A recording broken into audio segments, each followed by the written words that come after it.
Hello तो नमस्कार दोस्तों। तो टॉपिक जो हम लोग आज पढ़ने वाले हैं वो है मैकेनिज्म ऑफ हार्मोन एक्शन। ये बी फॉर्म सेकेंड सेमेस्टर में यूनिट 4 का एक टॉपिक है HAP 2 में।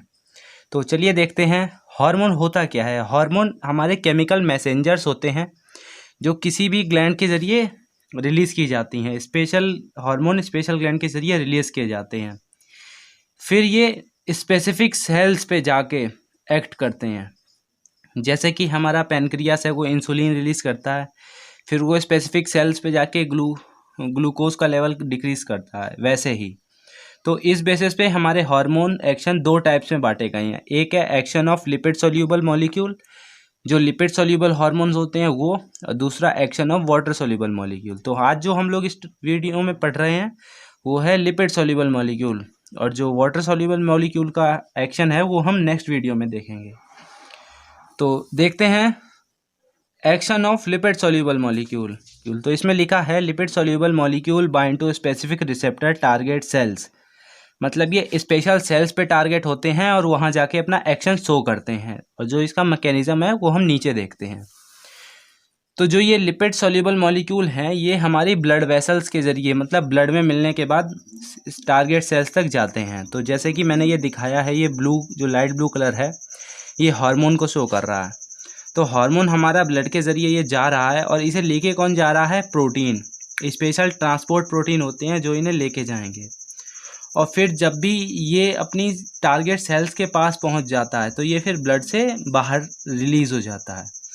तो ब्लड से बाहर रिलीज़ होने के बाद जो फर्स्ट स्टेप होता है, lipid soluble molecule diffuse into cell, तो वो अपनी सेल में डिफ्यूज़ हो जाता है, जो टारगेट सेल होती है उसके अंदर जाता है। और सेकंड स्टेप क्या है? Molecule bind to receptor of target cell and alter gene expression, वो जीन एक्सप्रेशन में अल्टर करेगा। और जीन एक्सप्रेशन हमारा कहाँ पे होता है? DNA में, RNA में, और ये दोनों ही हमारे न्यूक्लियस में होते हैं। तो सेल्स में जाने के बाद सेल के अंदर न्यूक्लियस में ये क्रॉस करेगा, और फिर यहाँ पे इसके स्पेशल रिसेप्टर्स लगे होंगे, ये लॉक टाइप से, लॉक एंड की, जैसे इसका सर्कल वाले का इस स्पेशल रिसेप्टर जैसा कि मैंने शो किया है, ऐसे ही इनके स्पेशल रिसेप्टर लगे होंगे जहाँ पे जाके ये सिर्फ और सिर्फ स्पेशल टाइप का हार्मोन कनेक्ट होगा।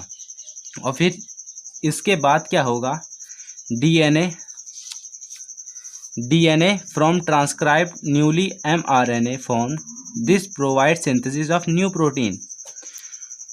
तो क्या होता है कि हमारा जो DNA होता है उससे प्रोटीन बनता है, ये प्रोटीन बनता है। बस प्रोटीन बनने से पहले वो mRNA में एक उसकी mRNA कॉपी होती है। जैसे इसका ये 2 स्ट्रैंड है तो एक स्ट्रैंड की कॉपी होगी जिससे बनेगा प्रोटीन।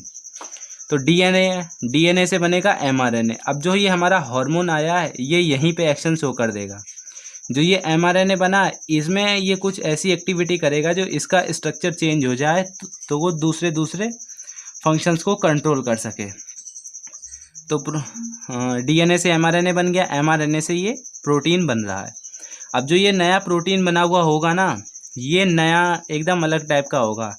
इसमें काफ़ी सारे नए कैरेक्टर्स होंगे, जैसे आपका ग्लूकोज लेवल डिक्रीज़ होगा, काफ़ी चीज़ें इसमें अलग अलग होंगी, क्योंकि पिट्यूटरी अलग, thyroid gland thyroxine hormone control करती है, रिलीज़ करती है, तो वो सेल में जाने के बाद थायराइड कंट्रोल करते हैं। तो ये जो प्रोटीन जो बना होगा इसका जो स्ट्रक्चर और फंक्शन काफ़ी डिफरेंट होगा। तो हार्मोन ने क्या किया? प्रोटीन के स्ट्रक्चर को अल्टर किया, मतलब उसके स्ट्रक्चर को चेंज कर दिया, जिससे ये अलग अलग एक्शन परफॉर्म कर पाएगा। और लास्ट स्टेप क्या होगा? Newly formed protein alter the activity of cell.